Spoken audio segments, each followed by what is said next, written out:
Our planet was born in fire, then grew with disaster. Yet even then, the elements of life were present. Water was soon present on the surface. When calm, it would provide a sheltered cradle for the first life on Earth.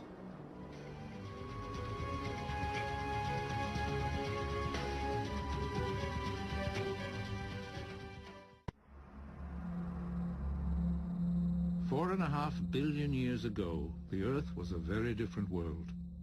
Under layers of thick gaseous clouds was a planet still hot from its birth, with an atmosphere both dense and crushing. The early planet was probably only a tenth of the size that it is today. But it was to grow, and that chance and violent growth would prove crucial to life's history and to what we are today.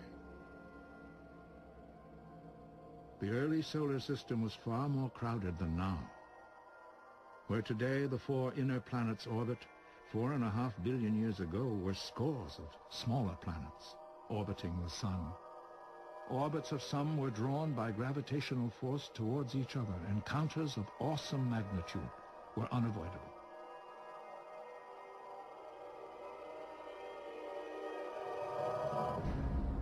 The force and heat of those collisions melted the rock, but gravity would hold the two together and then weld them into one. With each collision, the planet would grow larger.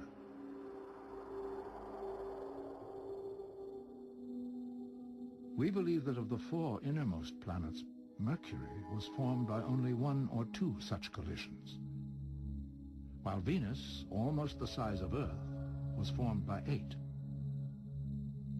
Mars may have escaped any collisions.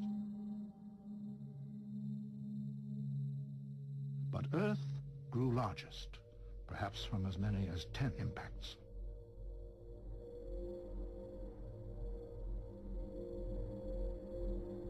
And the last impact, 4.5 billion years ago, would have a profound effect upon our world.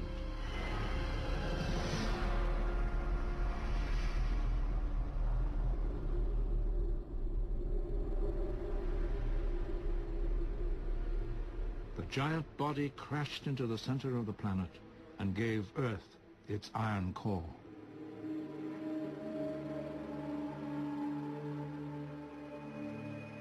The lighter debris was cast off into space and then drawn into orbit around the enlarged planet.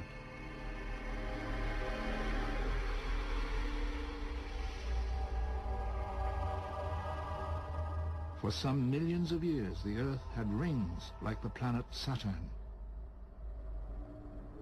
Smaller collisions continued, and from that debris was born our moon.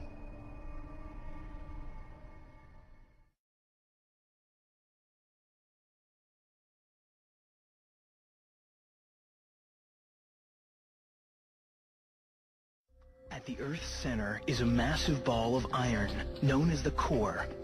An outer core of molten iron swirls around it.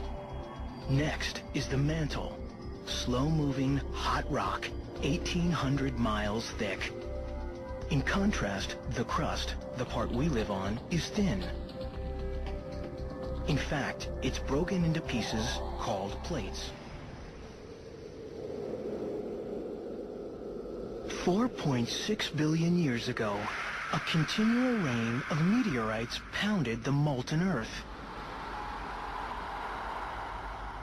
Each strike brought with it more rock, making our planet bigger and scattering metals over the surface.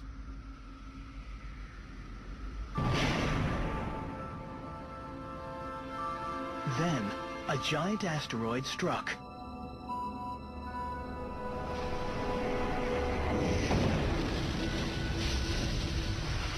Its massive iron core didn't stop on the surface.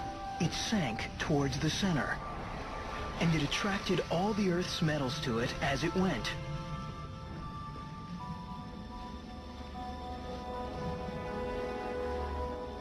The asteroid's lighter, rocky debris went spinning around the Earth. The fragments were drawn together by gravity. Within a year, they formed our moon.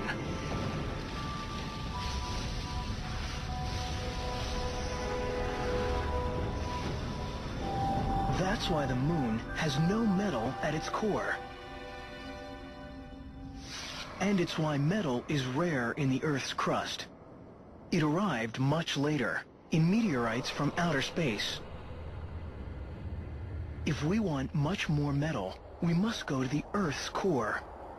It's made mostly of iron and nickel, but 1% is gold. That may not sound like much, but the core is so vast that its gold could cover all the land on Earth knee-deep.